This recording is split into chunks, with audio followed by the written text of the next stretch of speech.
Look at this image. It's the classic, comforting picture of biblical stories many of us grew up with. Gentle, safe, and easily digested. However, thousands of years of translation and cultural distance have filtered out the original political subversions, architectural nuances, and the cosmic entities the authors actually described. Stepping back into the first-century Roman Empire reveals these accounts through the historical and cultural lens of their time. Looking past modern preconceptions reveals an intentionally complex masterpiece, written with a razor-sharp precision often lost in the modern world. Take the parable of the camel and the needle.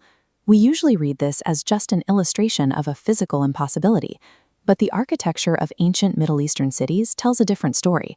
These defensive walls were secured by heavy main gates, locked tight at nightfall to keep out invaders.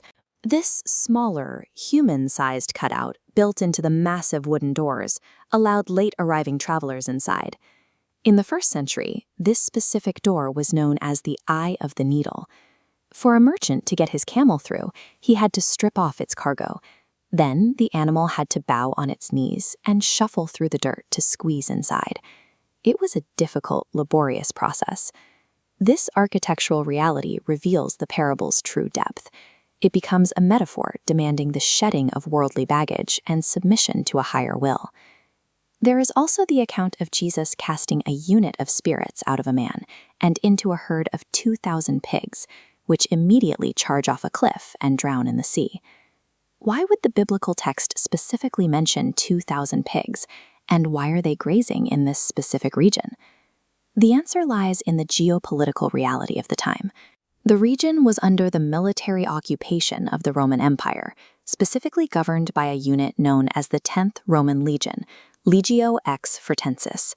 A full Roman legion consisted of around 5,000 soldiers, often broken into battalions of about 2,000 men, and the official military mascot of this specific legion was the boar. A first-century crowd hearing about a massive unit of spirits possessing a battalion-sized herd of pigs would recognize the connection immediately. The spirits even tell Jesus their name is Legion. This event serves as a massive political demonstration of power. It symbolizes casting the occupying Roman Empire into the sea with a single word. Our modern culture has softened the spiritual realm, but the original scriptural descriptions are fearsome. In the book of Jude, Michael is described as a commanding military leader, clad in armor and brandishing a sword to wage cosmic war. Look at this etching depicting the prophet Ezekiel's vision of the Ophanim. The text describes them as colossal, intersecting wheels made of a gleaming mineral. They glowed like fire, and their towering rims were covered in countless, unblinking eyes. These beings serve as the living, whirling wheels of a cosmic chariot, directly supporting the throne of God and guarding his presence. This scale extends to the creatures of the deep. For centuries, some rationalized the sea monster Leviathan as an exaggerated description of an ancient crocodile, but the Book of Job describes an uncontrollable force of nature with tightly sealed rows of shields on its back. It churns the deep waters like a boiling pot, and glowing embers and sparks of fire stream from its mouth. These supernatural descriptions humble humanity by establishing the overwhelming scale of the ancient spiritual hierarchy. We find this level of detail right up to the final pages of the Gospels. In John chapter 20, the text notes a specific detail. The face cloth that had been on Jesus' head was left neatly folded and placed by itself in the empty tomb. This detail references a first-century Hebrew dining tradition. At a banquet, a master would always have a face cloth handy while he ate. If the master was finished and ready to leave, he would wipe his face and toss the crumpled cloth onto his plate. But if he needed to step away and intended to return, he would fold the cloth neatly and leave it beside his spot to signal the servants. By folding his face cloth, Jesus was leaving a signal for his disciples. He was not finished, and he was coming back. These historical, political, and cultural realities show that the scriptures were written with a high degree of intentionality. Every detail rewards deep inspection. Stripping away our modern preconceptions lets the text speak in its original voice. The stories transcend their familiar roles, becoming far more powerful when seen through the eyes of the people who first heard them. If you picture an angel, you probably see a baby with fluffy white wings, a floating halo, and maybe a tiny harp. But the actual entities described in the Bible look nothing like that. If you were to encounter one in real life, your first reaction wouldn't be peace. It would be absolute terror. To understand what these creatures actually are, we have to look at their biological baseline. Angels are not eternal beings. God created them before He laid the foundations of the earth, meaning they had a definitive beginning. They are, however, immortal. They don't age, degrade, or die a natural death. They also operate under strict limitations. They do not marry, and they do not reproduce to create new angels. Instead, they exist as a fixed population, operating primarily in a spiritual, unseen dimension that runs parallel to our physical reality. Heaven is often thought of as a chaotic realm of clouds and singing, but the texts describe a highly organized, strict chain of command. Every entity has a specific rank, a designated function, and a precise level of proximity to the Creator. To understand this machinery, we have to start at the bottom, here on Earth, and travel upward through the ranks to the center of the throne room. At the lowest rung of the hierarchy are the operatives who interact most directly with humanity. When they cross into the physical realm, they strip away their celestial glory and take on the appearance of ordinary human men. They walk around, they eat food, and they blend in entirely. These boots on the ground serve specific utility roles. They act as couriers, delivering information, like Gabriel announcing a birth, or execute surgical, miraculous interventions, such as breaking an apostle out of a locked prison cell, or physically clamping the jaws of starved lions. There is a third assignment for these operatives. When a human city crosses a threshold of wickedness, these same ordinary-looking men are dispatched as agents of violent destruction, executing God's final judgment on the population. Stepping one rank up, we find the commanders of these operatives. The Bible only ever gives the title of archangel to a single entity, Michael.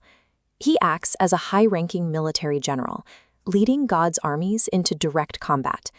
This combat is intensely geopolitical. Behind the curtain of human history, angelic generals are locked in brutal, prolonged conflicts with demonic princes. The Book of Daniel describes these forces actively warring over the borders and governments of entire nations, like Persia and Greece, with Michael stepping in to break stalemates. As powerful as these field agents and generals are, they are engineered to function near humans. Once we cross over into the spiritual dimension where human limitations are removed, the anatomy of these beings becomes entirely alien. Moving up the chain of command, we leave the physical world behind. Here, the disguises drop. We are now looking at beings whose primary function is to manage the presence of God Himself. In the book of Ezekiel, we find the Ophanim. They are described as massive, glowing, intersecting wheels within wheels, and their rims are covered entirely in living, blinking eyes. These are not random fever dreams. They operate as the literal wheels of a divine chariot.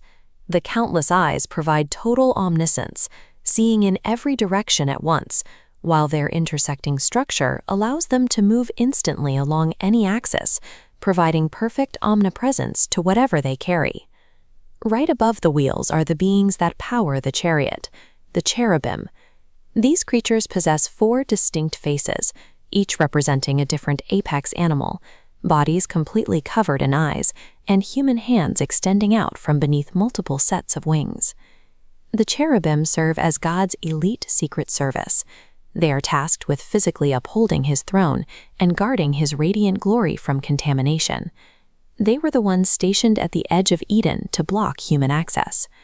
In fact, before his rebellion, Satan himself was placed in this exact rank as an anointed guardian. When you examine their anatomy, it becomes clear that these beings are highly specialized cosmic machinery. They are precisely engineered to transport, contain, and protect a raw, lethal concentration of divine power. At the absolute peak of the angelic hierarchy, stationed directly around the throne itself, are the seraphim. The name translates directly from Hebrew as the burning ones. They possess 6 wings, but they use them in a paradox.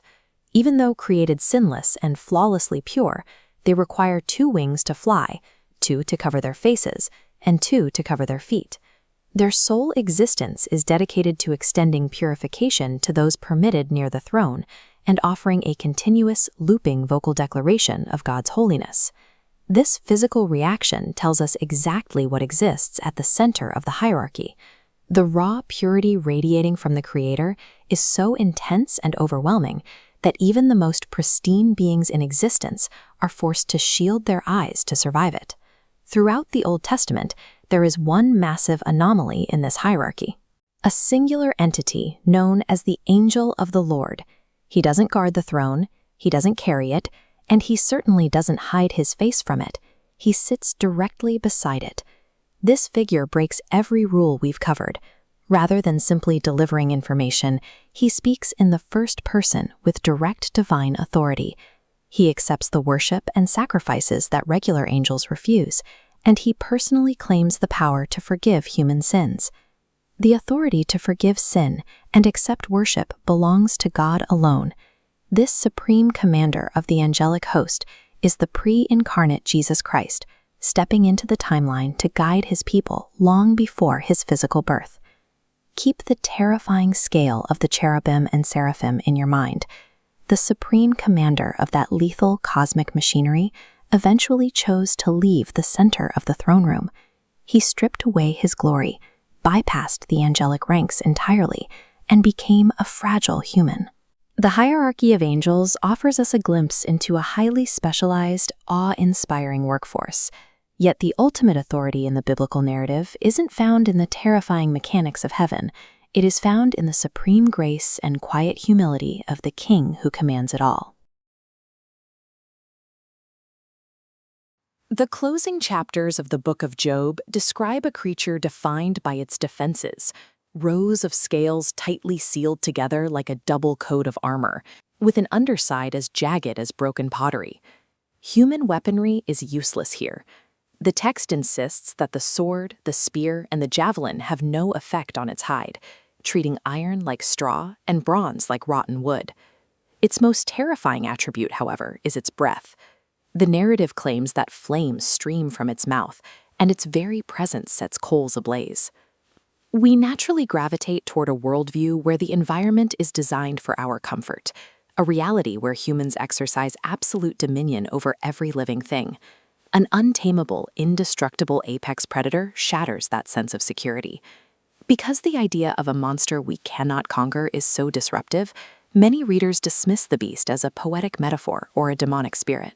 But the word Leviathan appears 5 distinct times across the Old Testament, grounding the creature as a physical reality within the biblical narrative.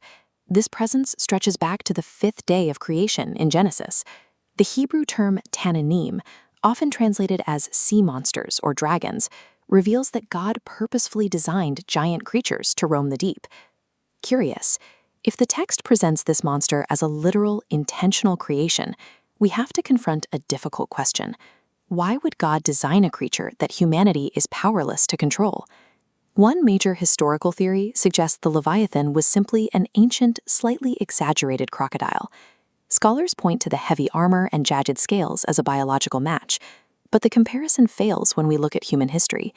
Man has hunted and tamed crocodiles for millennia, yet the Leviathan is described as a beast that no warrior is fierce enough to even rouse.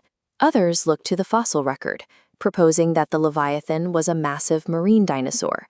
They suggest a prehistoric aquatic reptile might have survived long enough to linger in the collective memory of early civilizations. A third theory moves into the supernatural, framing the Leviathan as the same multi-headed beast of the sea described in the Book of Revelation, yet the physical descriptions diverge sharply.